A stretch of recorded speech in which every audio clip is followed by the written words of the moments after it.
हरे कृष्ण।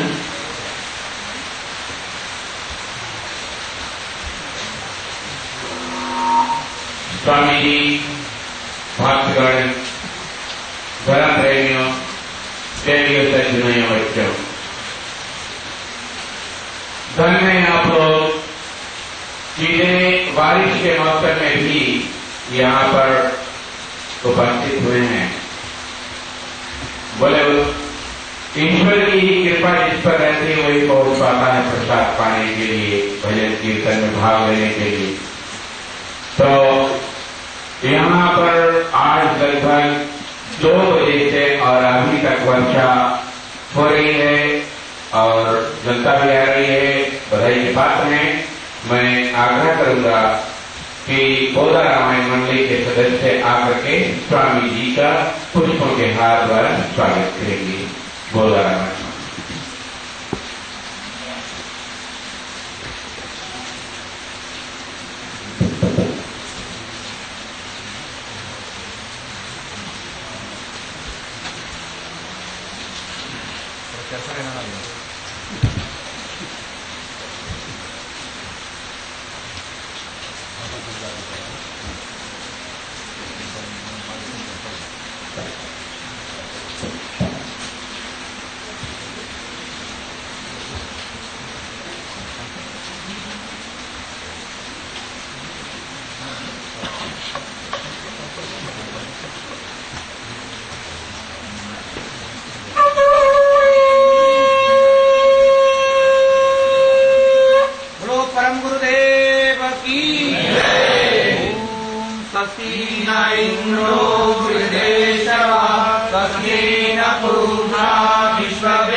सभी को हम हार्दिक हार्दिक धन्यवाद देते हुए ज्यादा न करेंगे।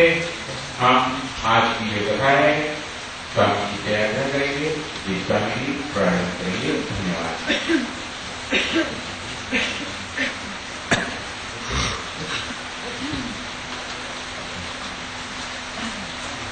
अज्ञानतिमिरान्धस्य ज्ञानाञ्जनशलाकया चक्षुरुन्मीलितं येन तस्मै श्रीगुरवे नमः। गुरवे गौरचन्द्राय राधिकायै तदालये कृष्णाय कृष्णभक्ताय तद्भक्ताय नमो। वञ्चाकल्पतरुभ्यश्च कृपा सिन्धुभ्यैव च पतितानं पावनेभ्यो वैष्णवेभ्यो नमो। नमो महावदन्याय कृष्णप्रेमप्रदायते कृष्णाय कृष्णचैतन्यनाम्ने गौरत्विषे यं प्रव्रजन्तमनुपेतमपेतकृत्यं द्वैपायनो विरहकातरया विहाय पुत्रेति तन्मयतया तर्वोऽभिनेदु तं सर्वभूतहृदयं मुनिमानतोऽस्मि। तवैवास्मि न जीवामि त्वया विना इति विज्ञाय राधे तं नमाम चरणानि।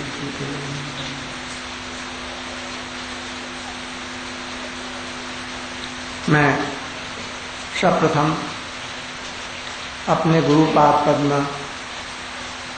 नित्य लीला प्रविष्ट विष्णुपाद श्रीमद भक्ति प्रज्ञान के सगोस्वामी महाराज जी के श्री चरण कमलों में कोटि कोटि साष्टांग दंडवत प्रणति ज्ञापन करता हूँ। तत्पश्चात हमारे वैष्णवगण, आदरणीय सज्जन महोदयगण, माताएं, बहनें और बेटियां, यथायोग्य सबका अभिवादन करते हुए मैं आज की कथा पुनः आरंभ कर रहा हूं।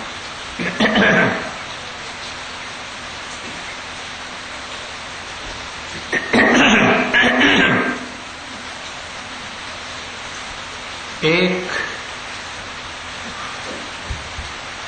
बारात जाने वाली है।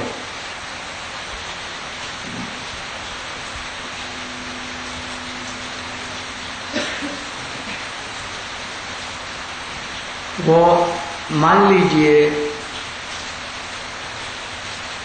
यहाँ से लंबासा से सुबह में बारात जाने वाली थी। शादी तय हो चुकी थी। बरयात्री शाम को 8 बजे निकलने थे, जो रात भर चल करके बोट के द्वारा सवेरे सुबह में पहुंच जाएंगे और शुभ लग्न में शादी होगी। इसलिए 8 बजे रात में वर और वर यात्री सभी प्रस्तुत होकर के उस बोट में आए। बोट वो हाथ से खेने वाली थी। आजकल की बोट इंजन से नहीं, बल्कि उसमें पतवार और डांड कहते हैं ना, क्या कहते हैं, डांड कहते हैं। डांड से 4 आदमी इधर 4 आदमी इधर बैठेंगे और ऊपर में छजी सजाई हुई नौका थी। उसमें सभी लोगों ने प्रवेश किया भीतर में। उसमें जो चलाने वाले थे नाविक, उनके दल के नेता को कहा ठीक 8 बजे शुभ मुहूर्त है, यहां से चल देना है। और वो सब बरयात्री और वर सब नौका के अंदर में बैठ करके कोई ताश खेलने लगा। कोई बाई जी भी थी, तबला ठनक रहा था और लोग कुछ गांजा भांग जैसे यहाँ नशीली क्या चीज होती है, जोगौना जैसा कुछ ले लिया, मीठा मीठा। बड़े आनंद के साथ में यात्रा करने लगे।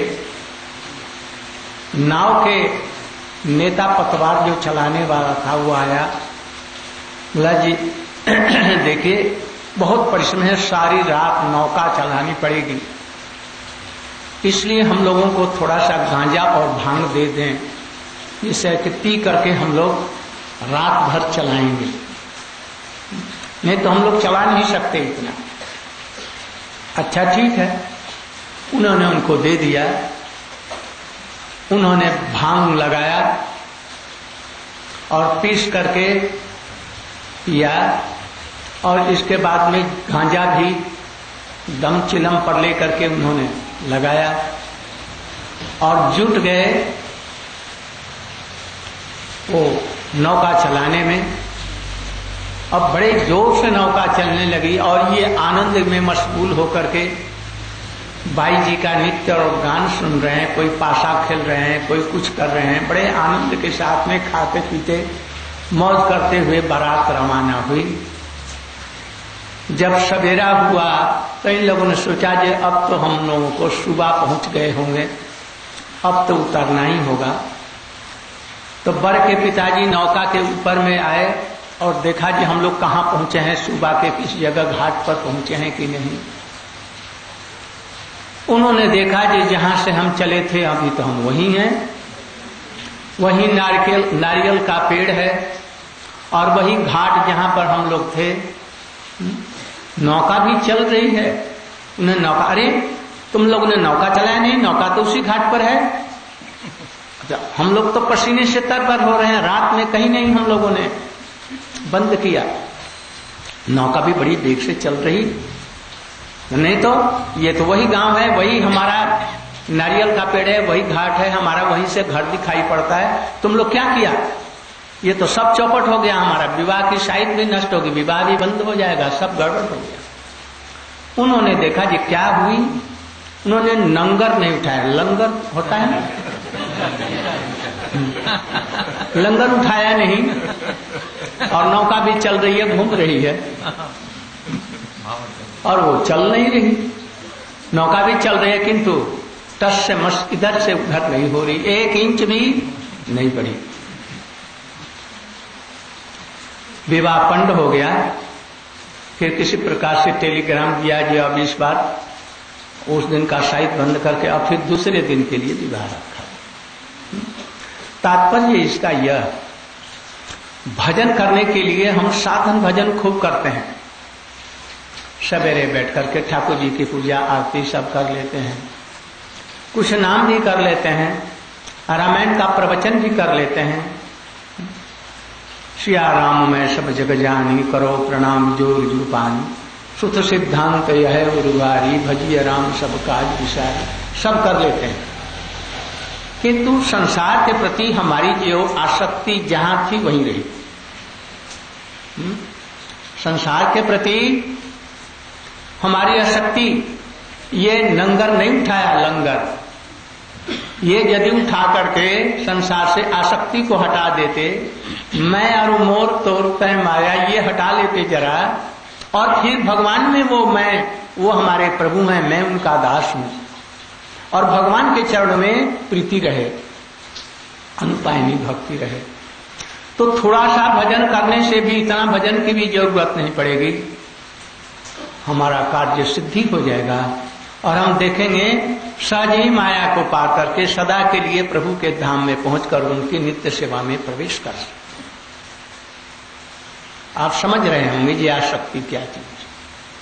जब तक ये आसक्ति नहीं हटाएंगे संसार से, ये मेरा है, यही खूब अच्छा रहे, बेटे फलते फूलते रहे, जरा नाती का मुख देख लेता या देख लेती, बहुत अच्छा। हरे कृष्ण हरे राम। ठाकुर जी के घर में गए, पूजा किया, अभी ऑफिस में जाना है, आज विलंब हो गया है, जल्दी से जल्दी किया, मन तो वहां और इधर अर्चन करके जल्दी से भागे। इसलिए ऐसे भजन से नहीं होगा। शुद्ध रूप में परमार्थी गुरु हो और हमारी लगन हो जो भगवान को पाना है। Aim and object of the life there must be that. जब तक ये एम ऑब्जेक्ट लाइफ का ये जो भगवान का प्रेम हमको चाहिए, भगवान के चरणों में अनुपायनी भक्ति चाहिए, और उसके लिए हम सदगुरु से लेकर के संबंध भगवान से काम करके जब तक नहीं करेंगे, और इस आसक्ति की हटा करके ऊपर नौका में रख लेंगे, माने भगवान के चरणों में रख लेंगे, तब थोड़ा भी भजन होगा तो हो जाएगा।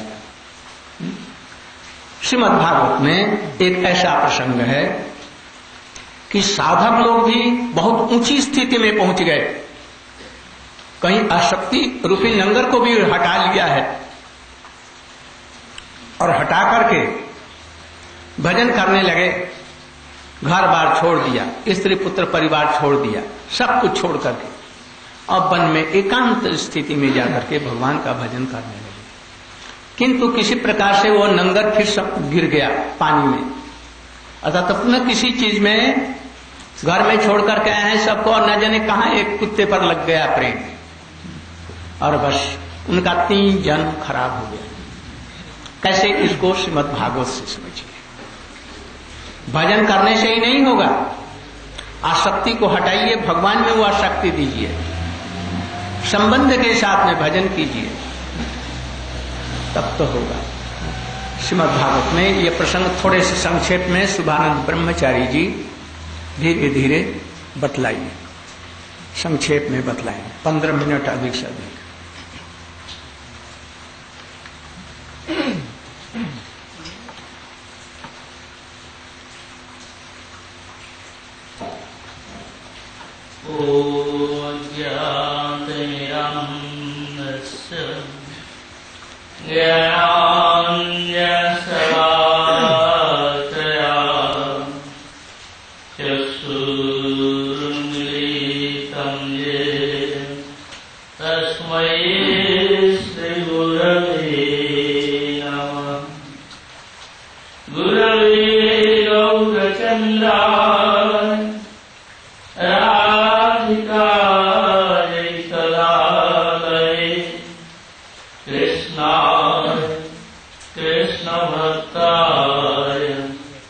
सर्वभक्ताय नमो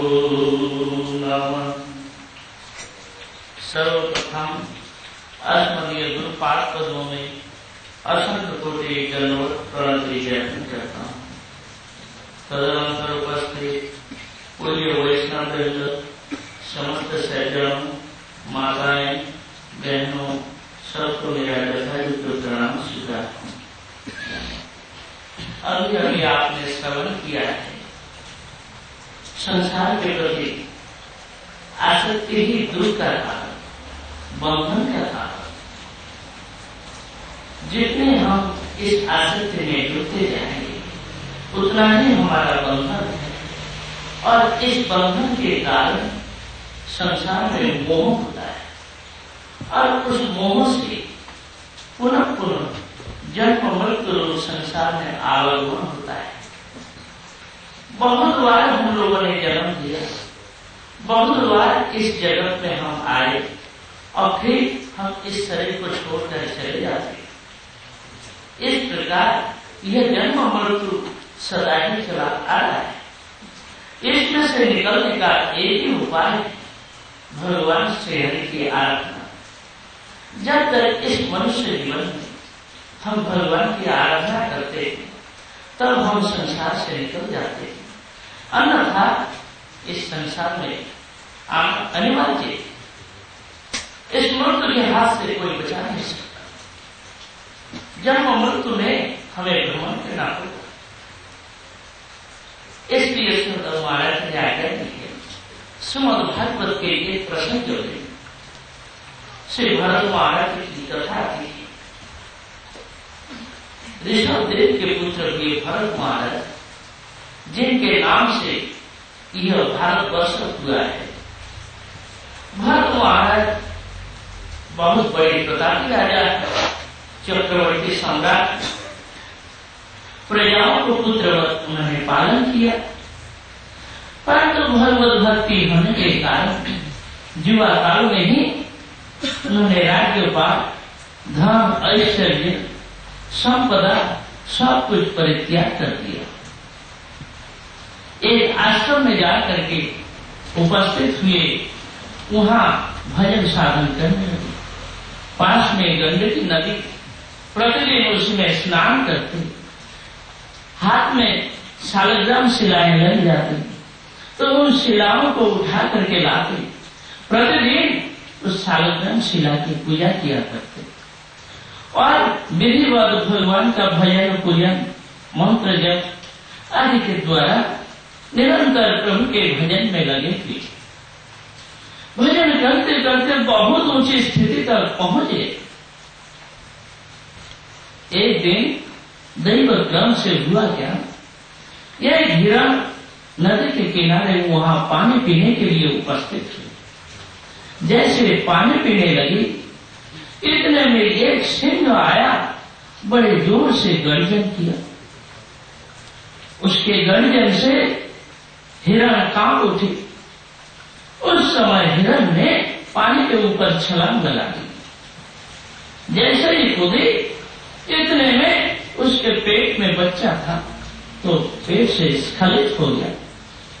हिरण उस नदी को पार करके उस पार निकल गई, और उसका बच्चा जो था पानी में डूबता उतरता रहा।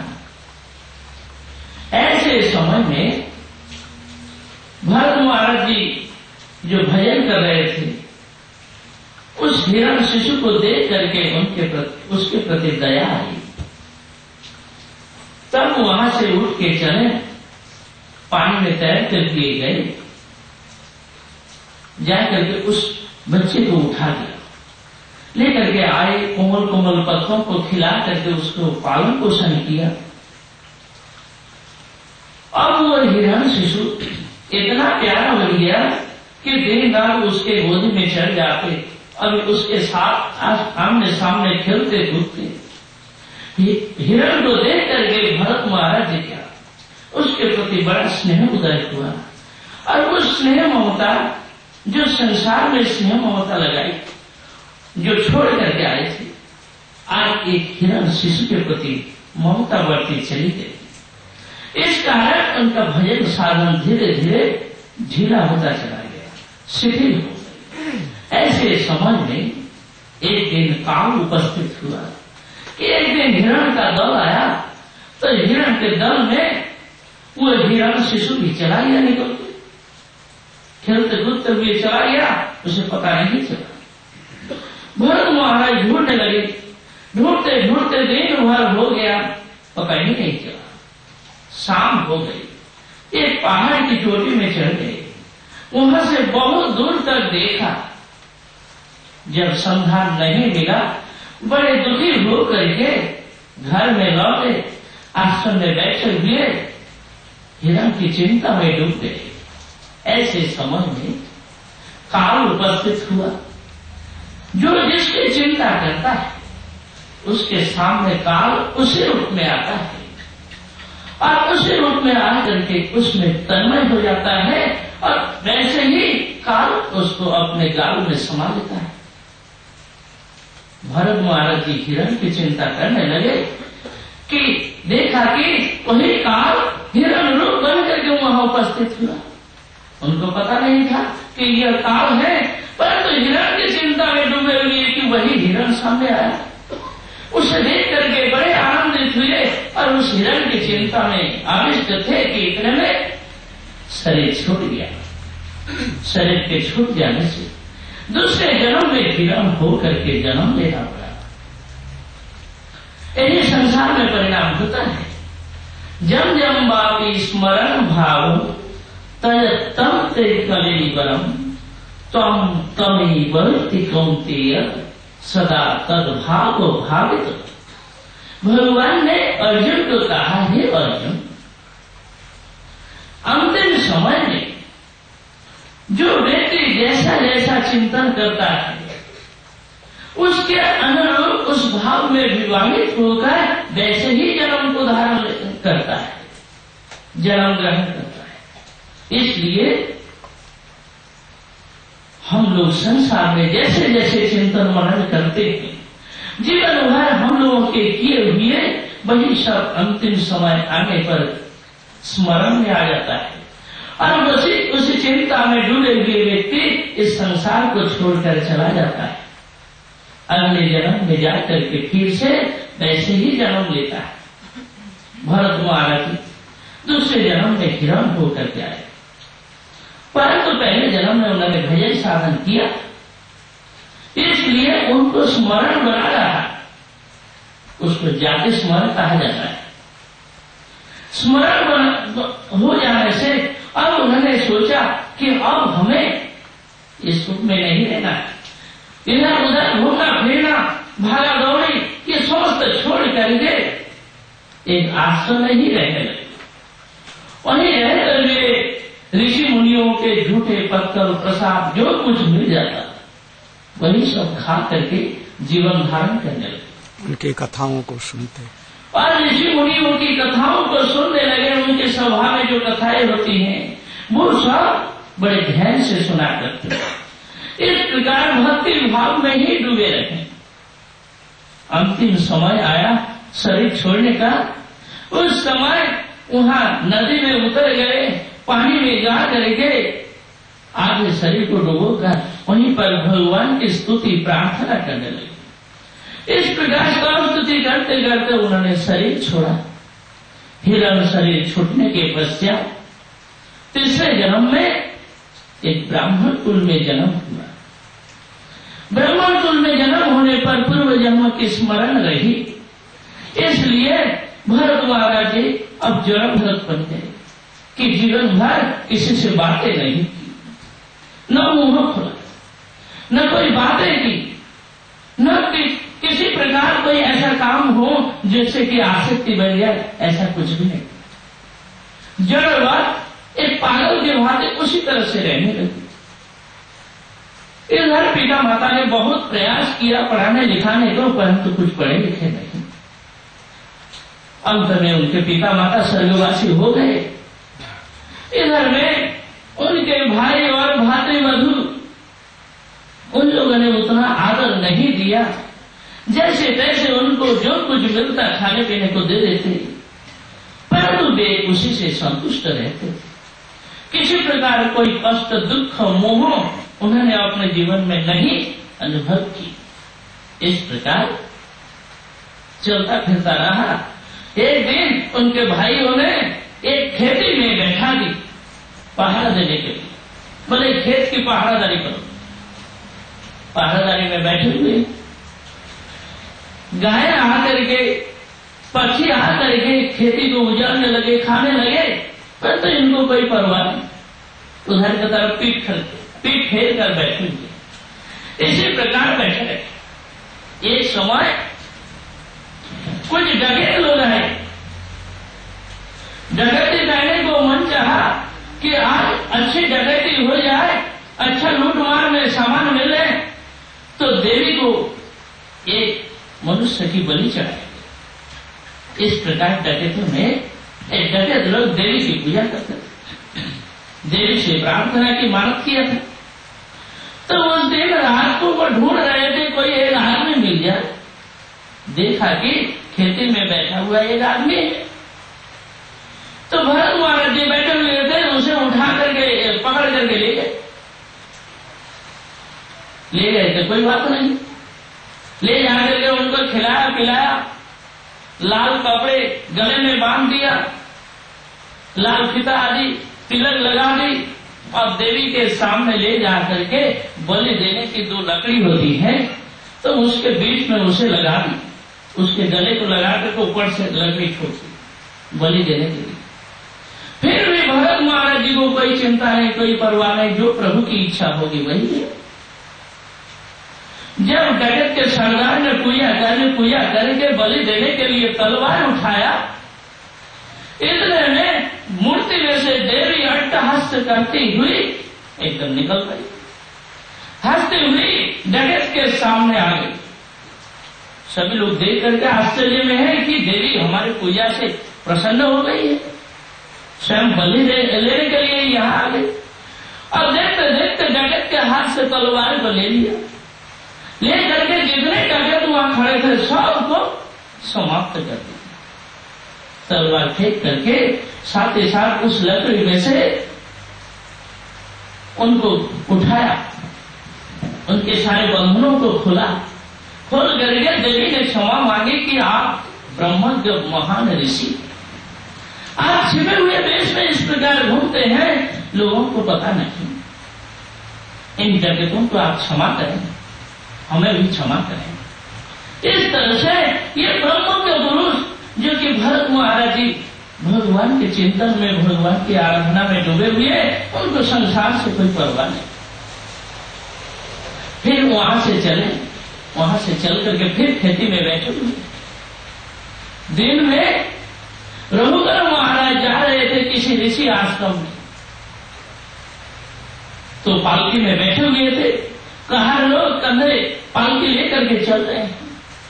चलते चलते उन कहारों में से एक को बुखार आ गया। बुखार आ जाने से बोले कि महाराज एक को बुखार हो गया, हम लोग कैसे चले?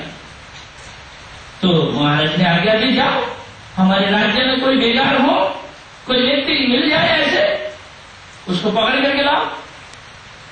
तो ये लोग ढूंढने चले, ढूंढते ढूंढते देखा कि खेत में एक मोटा छोटा आदमी बैठा हुआ है। भरत महाराज जी को मिला, तो भरत महाराज जी को पकड़ करके लिया है, पालकी में लगा दी, बोले कि चलो। चलने लगे, चलते चलते अब उनको उन लोगों के ताव में उसी प्रकार चलने का अभ्यास कहा है। दूसरी बात, रास्ते में कीड़े मकोड़े हैं, वे देख सुन करके चलने लगे। तो चलते चलते पालकी अब हिलने डुलने लगे। तो राजा अंदर बैठे हुए गिरने लगे, बोले कि क्या हो रहा है, पालकी ऐसे क्यों डोल रही है, कैसे हिल रही है? महाराज ये नया आदमी जो चल रहा है ये ठीक ढंग से चल नहीं पाता है, इसलिए पालकी हिल रही है। उस समय राजा बड़े कटाक्ष किए, बोले कि अरे तुम खाया पिया नहीं है, बहुत दुबला बदला है, बड़ा कमजोर है, चल नहीं पाता है, समझता नहीं है मैं देश का राजा हूं, ऐसे ऐसे कहा। कुछ बोले नहीं, चलने लगे। चलते चलते फिर से ऐसी पालकी तो हिलने डुलने लगी। तब बोले अरे बड़ा ठीक है, तो समझ नहीं रहा है मैं देश का राजा हूं, मैं तुम्हें अभी दंड दे दूंगा। मैं शासन करने वाला हूं। तो इस तरह से कोई बातें नहीं। उस समय भरत महाराज ने मुंह खोला, बोले कि यार कौन राजा है और कौन प्रजा, कौन मोटा और कौन पतला,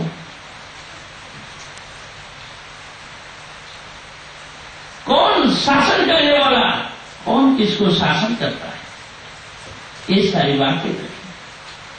इतने में रघुनाथ राजा को बड़ा ध्यान आया, बोले अरे मैं इन्हीं प्रश्नों को करने के लिए तो जा रहा हूं, किसी साधु संतों के आश्रम में पहुंचना चाहता हूं, यही प्रश्न तो मेरे अंदर में था। और ये बोले कौन है? आदेश दिया कि पालकी उतारो। पालकी उतारी गई।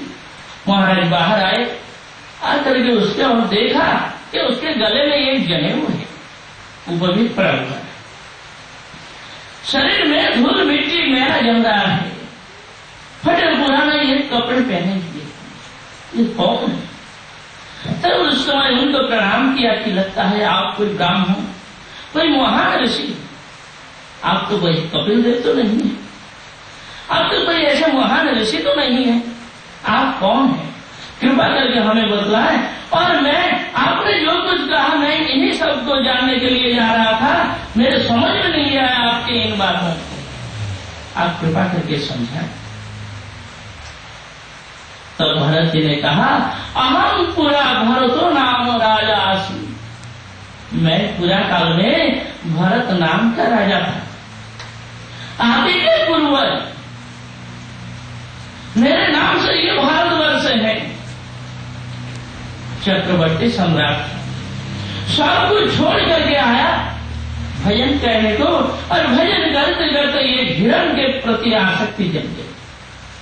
उस कारण मुझे दूसरे जन्म में हिरण होकर के जन्म लेना पड़ा, और तीसरे जन्म में मैं इस प्रकार ब्राह्मण कुल में आया। इसलिए हे महाराज रहूंगा, इस संसार में आत्मा जो है अजर अमर नित्य सनातन है, उसका न तो कभी जन्म होता है न कभी मृत्यु है, वो नित्य सदा एक रूप है, उसका कभी परिवर्तन नहीं होता है। परिवर्तन जो कुछ होता है केवल शरीर का होता है।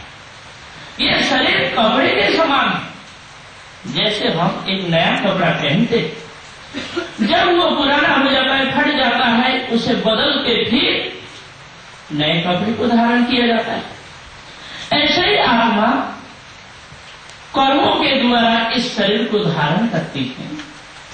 जब ये शरीर बुढ़ापा में आ जाता है, टूट फूट जाता है, कमजोर हो जाता है, उस शरीर को छोड़कर फिर नए शरीर को धारण करती है। इसलिए आत्मा जो है अजर अमर, और ये शरीर वस्त्रों के समान, ये एक मशीन के समान है कि उसके पुर्जे जब खराब हो जाए तो उसको फेंक देते हैं।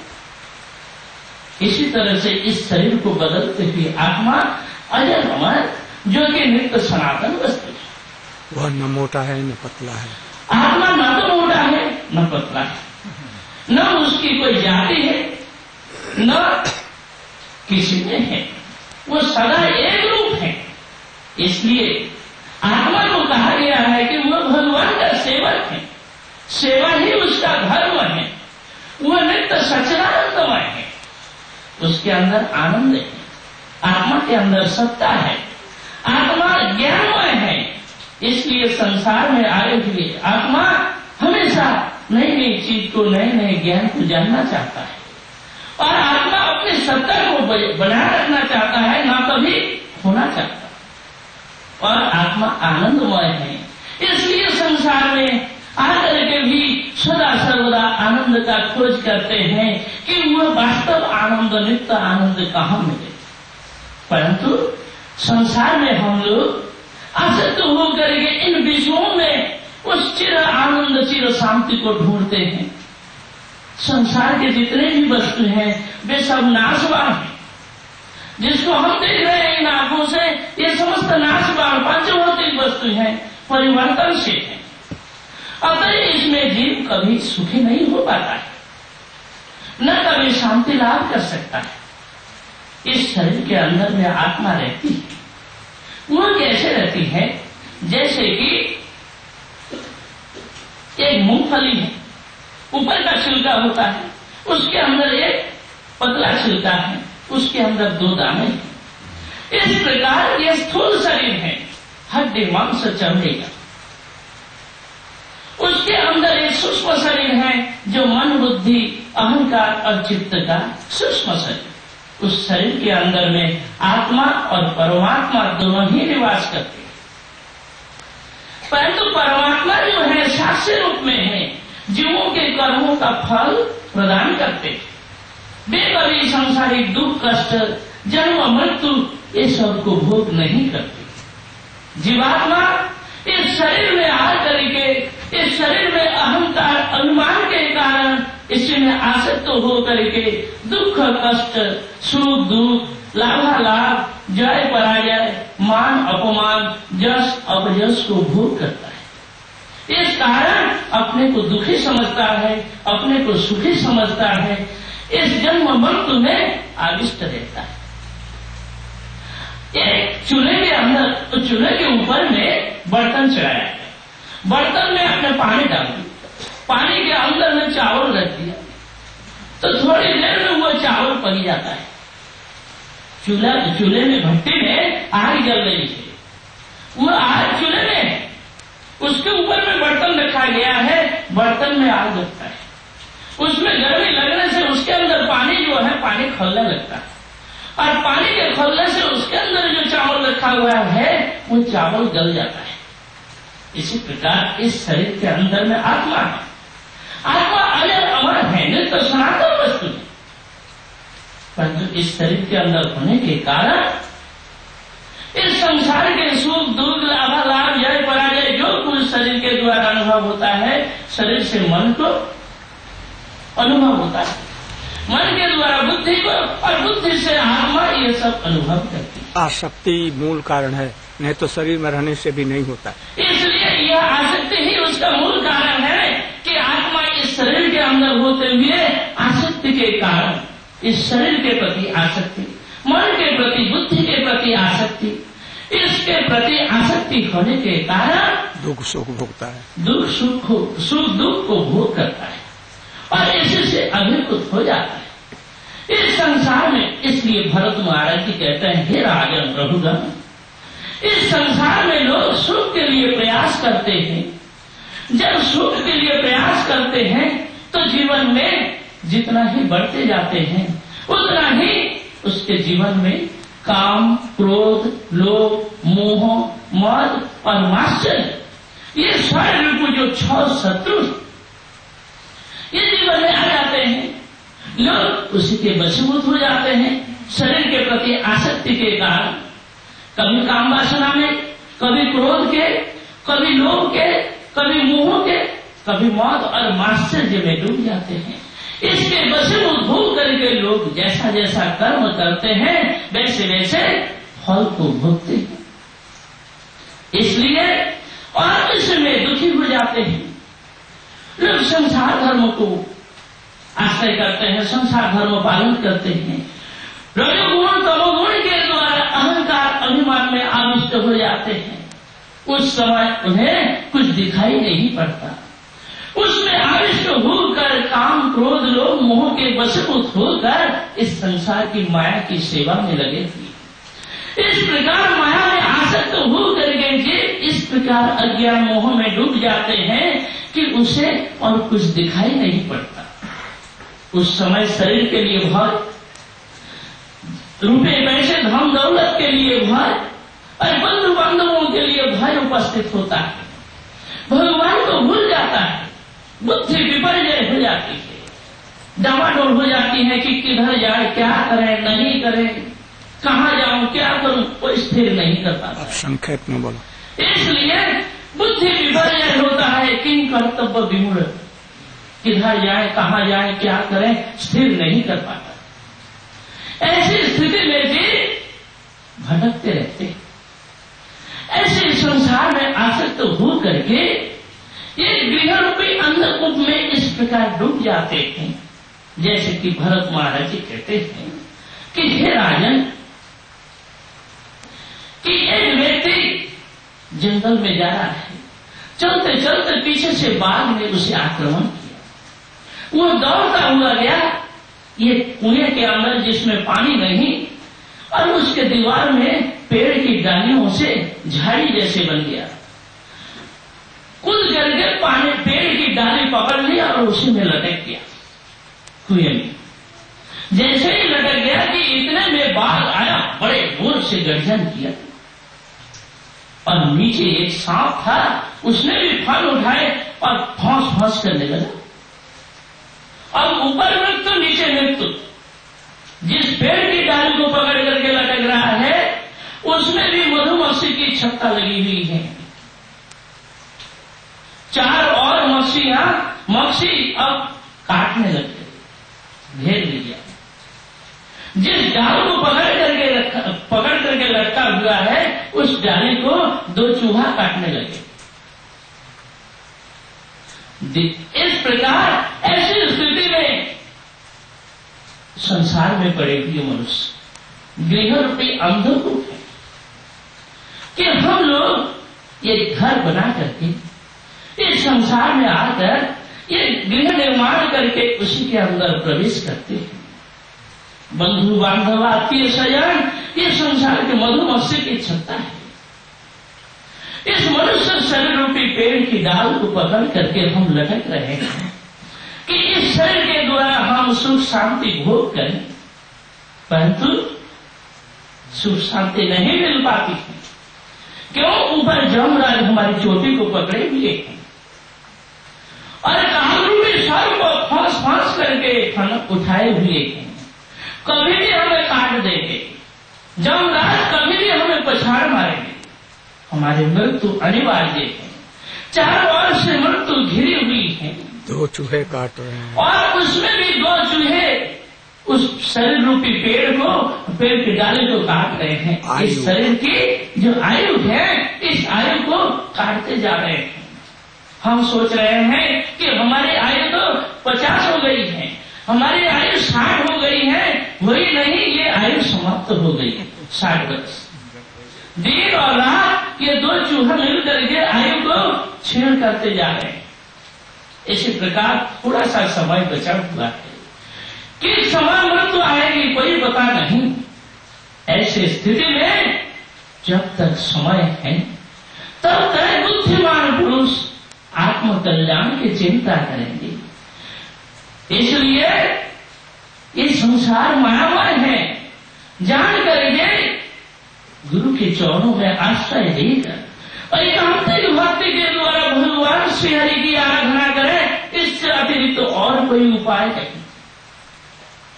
ये संसार दुख है, इसके आसक्ति मोह को छोड़कर मनुष्यों को चाहिए प्रभु की आराधना करना। लोग संसार में बहुत से देवी देवताओं की पूजा करते हैं। कोई पानी में पानी देते हैं, कोई सूरज को पानी देते हैं, कोई दीपक दान करते हैं। इन सब के द्वारा क्या फल होगा? थोड़ा सा कोई सांसारिक फल मिल सकता है, परंतु पारमार्थिक कल्याण नहीं हो सकता है। इसलिए कहा कि रघुगण तपस्या न जाती। हे महाराज, रघुगण तपस्या के द्वारा प्रभु को पाया नहीं जा सकता है। न तेजया निर्वापनाद गृहाद्वा, लोग पूजा पाठ करते हैं, उसके द्वारा कल्याण होगा यह भी नहीं। घर से निकल करके कहीं भाग जाते हैं, जंगल में पहाड़ पर्वतों की गुफा में छिप जाते हैं, वहां रहते एकांतवास करते, इसके द्वारा भी कल्याण होने का नहीं है। न छंदसा नहीं वो जलान्य सूर्य, केवल वेद पाठ करने से भी नहीं, और जल की, अग्नि की, सूरज की पूजा करने से भी नहीं होगा। बिना महत पाद रजोभिषेकम, जब तक एक संत पुरुषों के, महापुरुष के चरणों में अपने जीवन को नौछावर नहीं करते, अपने जीवन को उनके चरणों में अभिषेक नहीं करते, संपूर्ण रूप से समर्पण नहीं करते, तब तक आत्मकल्याण होना मुश्किल है, नहीं हो पाएगा। इसलिए कोई ऐसे अनुभवी संत महापुरुष हो संसार से निर्मुक्त, शास्त्र ज्ञानी, भगवान की दिव्य अनुभूति को पाए हैं, ऐसे सदगुरु के चरणों में यदि कोई व्यक्ति आश्रय ग्रहण करे तब उसके जीवन में वास्तविक कल्याण ही कल्याण है, अन्यथा और कोई उपाय नहीं। इसलिए हे महाराज, इस संसार के आसक्ति मोह को त्याग दें, इसमें कुछ रहा नहीं। सार वस्तु तो संत पुरुषों के चरणों में जाने से ही मिलेगा। भगवान श्री हरि की आराधना ही जीवन का कर्तव्य है। इसलिए यह दुर्लभ मनुष्य जीवन बड़े सौभाग्य से प्राप्त हुआ है।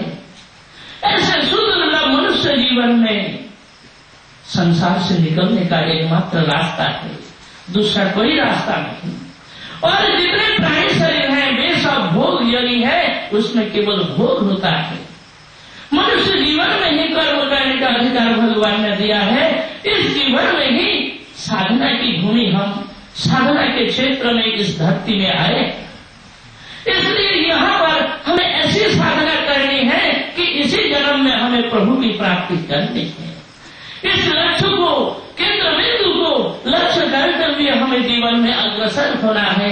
यही मनुष्य जीवन का कर्तव्य है। इस प्रकार भरत महाराज ने उपदेश दिया है। हम लोग भी यदि श्रीमद् भागवत की इन कथा प्रसंग में भरत महाराज की कथा को अपनाएं, इन शिक्षाओं को यदि ग्रहण करें, जरूर हम सबका आत्मकल्याण होगा। मैं इन्हीं कथा के साथ में अपनी वाणी को विराम देता हूँ। कृपा सिंधु है परितारम पावने भुवैष्णवे भूमो।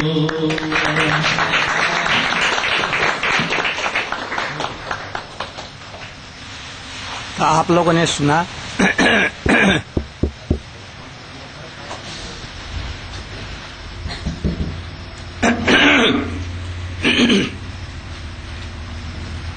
भारत चरित्र श्रीमद् भागवत का एक प्रधान प्रसंग है।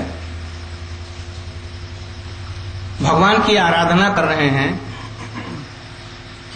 अपना जीवन का सब कुछ छोड़ दिया भगवान के ऊपर। सर्वधर्मान प्रत्यज्य माम एकम शरण। और देवी कैसे उनकी रक्षा कर रही हैं, उनसे क्षमा मांग रही हैं। ये देखिए, यही दुर्गा जी हैं, भक्तों का कितना आदर करते हैं।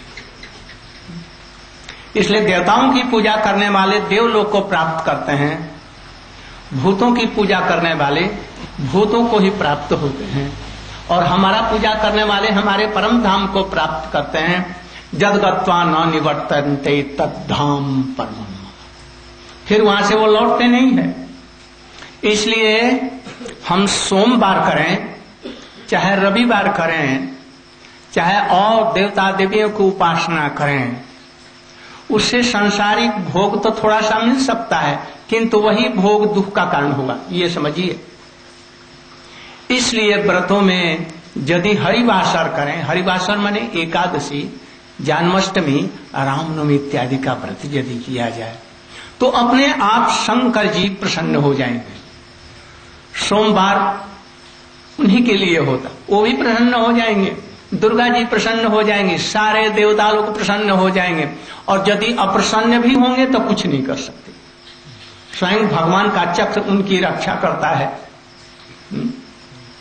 दुर्वासा और अम्बरीश की कथा आप लोगों को याद होगी। तो इस तरह से एकांतिक रूप में भगवान का भजन करेंगे और उन पर छोड़ देंगे, अपने जीवन की परवाह नहीं करेंगे, भगवान किस प्रकार से उनकी रक्षा करते हैं।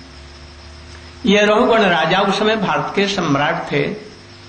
वो जा रहे थे कपिल देव के आश्रम में कुछ ज्ञान तत्व के लिए। भरत जी मिल गए और पालकी से उतरे। उसमें पूछा आप कौन हैं? तो वही आपका वंश का बहुत पुराना चक्रवर्ती महाराज भरत हूं, जिसके नाम पर भारत पड़ा है। अरे आप भरत हमारे पूर्वजों में से? मैं तो उनकी गाथा सुनता हूं, मैं वही। और फिर जो हमारे श्रीमान ब्रह्मचारी जी ने तत्व सब सुनाया वो उनको सुनाया।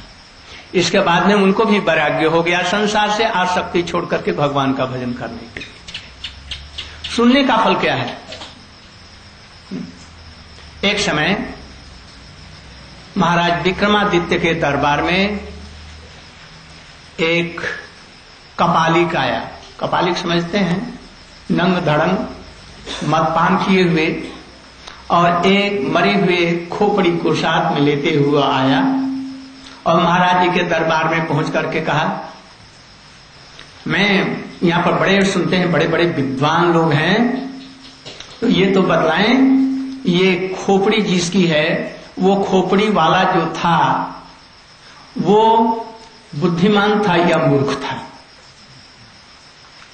वहां पर 8 तो नवरत्न थे, एक कालिदास नहीं थे और बाकी सब लोग थे, महाराज भी थे, कोई उत्तर नहीं दे सका। कहे यही नवरत्नों की सभा है, मूर्खों की सभा? वो जा रहा था, इतने में कालिदास भी आए। महाराज जी ने कहा, जी महाराज थोड़ा सा दूर और ठहर जाइए, जरा इनसे पूछ लें, यदि नहीं जवाब देंगे तो आप जाएंगे। इतने में कालिदास आए। कालिदास से पूछा, उन्होंने एक नारियल की सीख होती है, नारियल के पत्तों की सीख ली और इसमें लगाया तो देखा जो उधर में निकल गया। आप लोग समझ गए? इधर लगाया इधर निकल गया, तो माने क्या? ये बड़ा वज्र मूर्ख था, जो कुछ सुनता था इधर से और इधर से निकाल देता था। यदि ये सीख यदि भीतर चली जाती तो इसका मतलब है वो सुनकर पर गौर करके विचार करके ग्रहण करके तब काम को करता, तो ये बुद्धिमान होता। तो ये वज्र मूर्ख था। सुन करके वो खाली एवं बहुत सुंदर। मैं इस प्रश्न से मैं बहुत प्रभावित हुआ। आप लोगों को इतने हम लोग कथाएं सुन रहे हैं, पैसे आरती में भी एक पैसे का प्रश्न नहीं रखते। हम चाहते क्या है? हमारी कथाएं इस कान से इस कान से निकल न जाए। बहुत परिश्रम करके देखिए, वर्षा हो रही है, सब लोग आ रहे हैं। हमारी बातें इतनी दूर से भारत से इन चीजों को ले आया और आप लोगों को दे रहा हूं। कहीं इस कान में लिया, इधर यहाँ सभागृह से निकले और निकाल करके चले गए और फिर वही आसक्ति का लंगर उठाया नहीं, तो फिर क्या हुआ? इसलिए जिन बातों को कह रहे हैं उस पर गौर करें। अच्छा, अभी तो नौजवान हूं, अभी लड़की हूं, नवजीव हूं, पीछे करूंगा। आज कर सो काल कर, काल करो सो परसों। क्या खटखट में पड़े हुए हो, समय पड़ा है बरसों। आज न कल न परसों करेंगे, बूढ़े होंगे तब करेंगे। कह रहे हैं ऐसा मत सोचो, काल करो सो आज कर, आज करो सो अब, पल में परलय होयगी, बहुरी करोगे कब। पल में प्रलय हो जाएगा, कब करेगा? आज ही से जो सुन रहे हैं, आज ही से हरि भजन करना आरंभ कर। प्याज लहसुन छोड़ दो, मांस मछली यदि खाते हो छोड़ दो, घर का साफ काम करो, भगवान से संबंध रख करके मैं उनका दास दासी हूं, हमारे परिवार सबका पालन पोषण सब करो, किंतु सत्य गुण का अवलंबन करते हुए सत्य शुद्धि, आहार शुद्धि, सत्य शुद्धि। यदि भोजन में शुद्धि नहीं रहेगी तो जिस भोजन से को खाएंगे वो रक्त होगा, रक्त से मेद मज्जा होकर के वीर्य होगा और उसी के द्वारा बुद्धि बनेगी। यदि सुअर का मांस खाया तो सुअर की बुद्धि होएगी, कुकर का मांस खाया या बकरी का तो काम जैसा बुद्धि होगी अवश्य में। वो प्याज लहसुन खाएंगे तो वैसे ही तामसिक बुद्धि होगी। अपने भाई को और पिता को भी बिना काटे हुए नहीं छोड़ेंगे, एक पैसे के लिए दमड़ी के लिए सारी चमड़ी चली जाएगी। इसलिए इन बातों को सुन करके आज ही से भाई भजन करना आरंभ करो। बहुत परिश्रम नहीं है।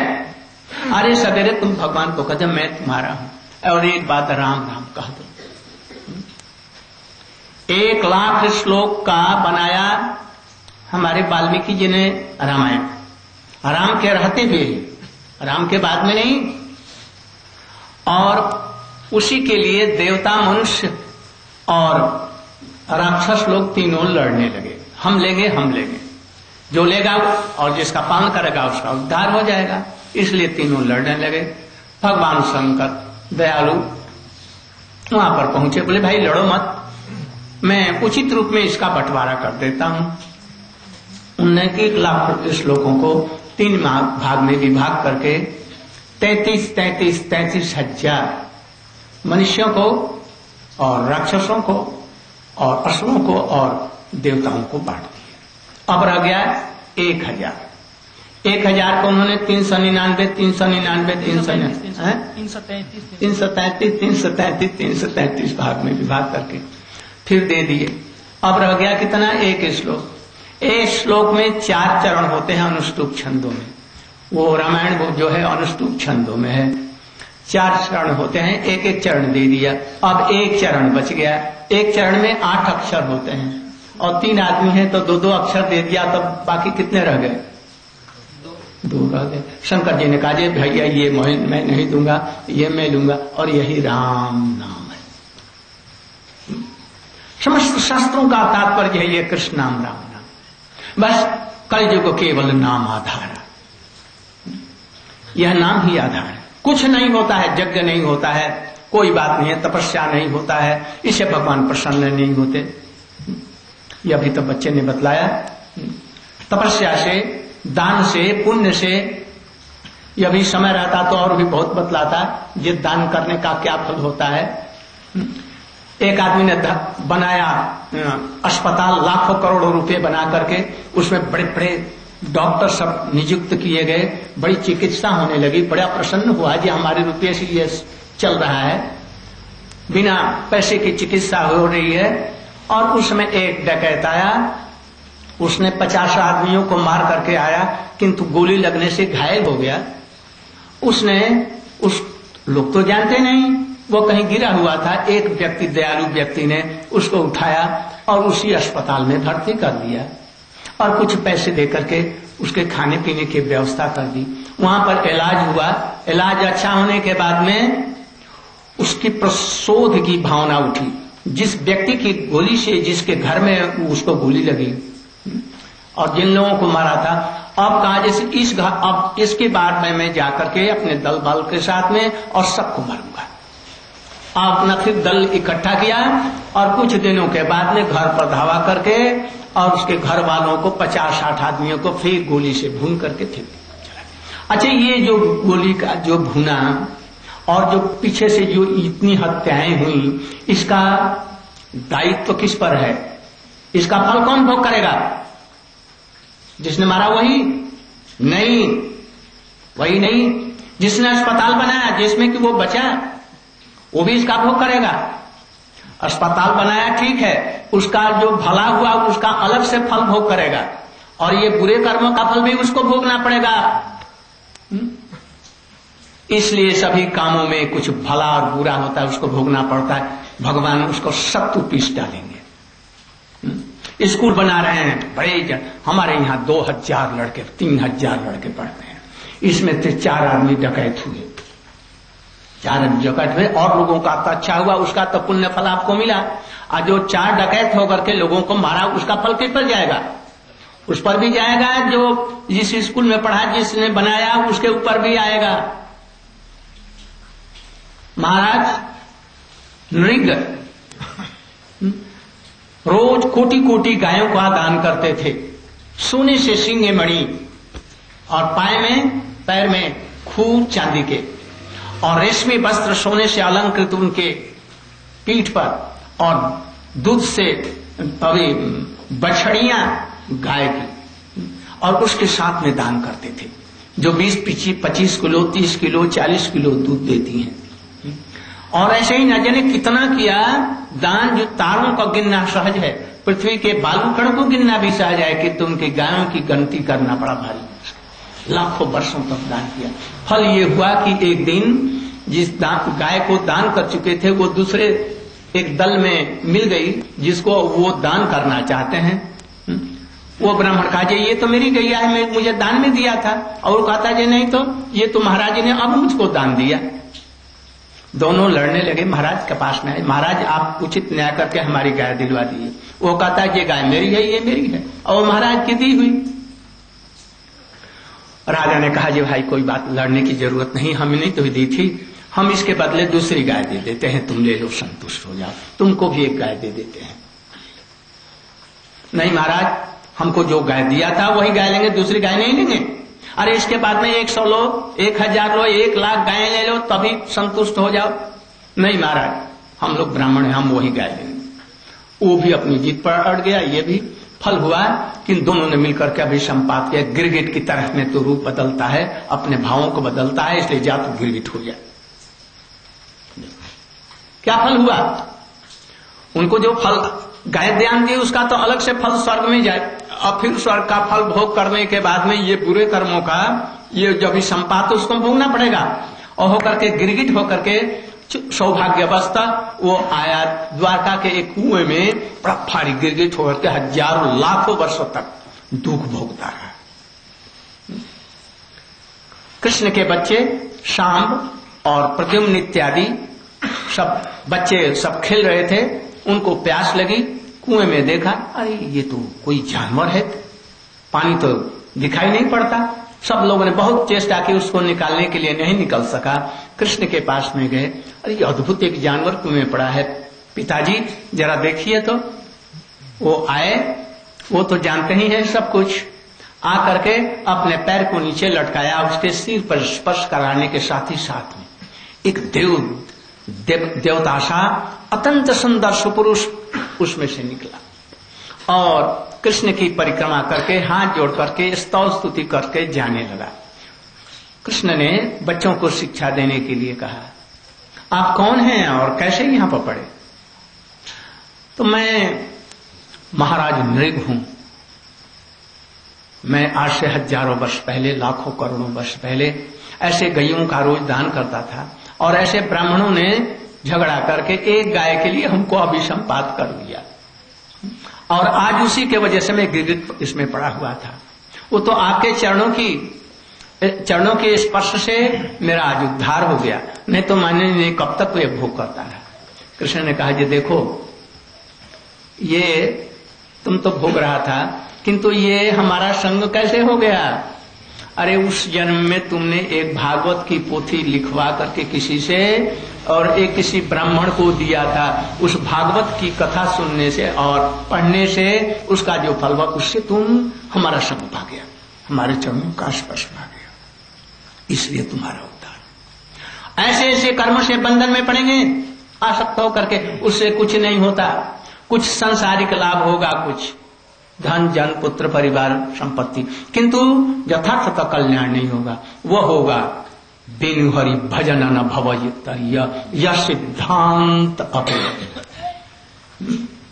भले ही कमट के कछुए के पीठ पर केश उग जाएं, भले ही आकाश में बहुत से फूल खिल जाएं, चाहे भले ही बर्फ से आग पैदा हो जाए, चाहे भले ही हिम थे अनल प्रगट पर होई, हिम से आग प्रकट हो सके, अंधकार बरु रवि न सावा, अंधकार सूर्य को भी निगल जाए, बारी मथे बरु हो ये घृत सिकताते बरु तेल, बिनु हरि भजन न भवतरिय, यह सिद्धांत। इसलिए भगवान का भजन करें, करते हैं सब कुछ करें, कोई भी आपत्ति नहीं है, सभी भगवान के दास हैं, किंतु थोड़ा सा भजन का भाव उसमें मिला करके करें। अब थोड़ी सी राम की कथा पर आ रहा हूं। आज राम की कथा का समापन करके कल से कृष्ण की थोड़ी सी कथा का रसास्वादन करा करके हम अपनी कथा को समाप्त करेंगे। कीर्तन कर, अच्छा हाँ, 2 मिनट कीर्तन कर। अच्छा बोल।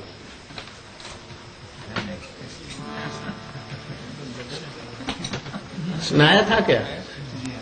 अच्छा, सुनाने के लिए फरमाइश है। अच्छा, अरे तुम भी आ जाओ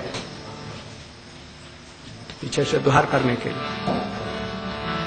बोले श्री वृंदावन बिहारी लाल की जय, जय जय श्री राधे, जय जय श्री राधे।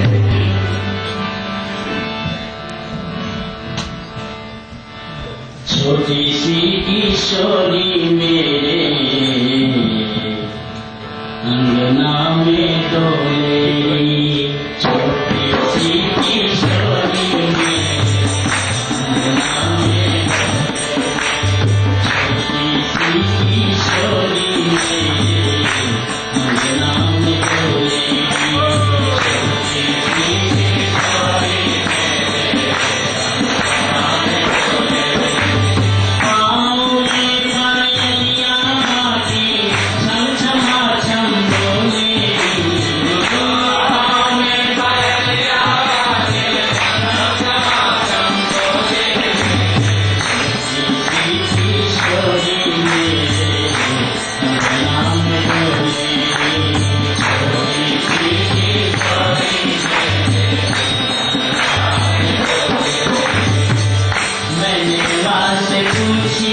मैंने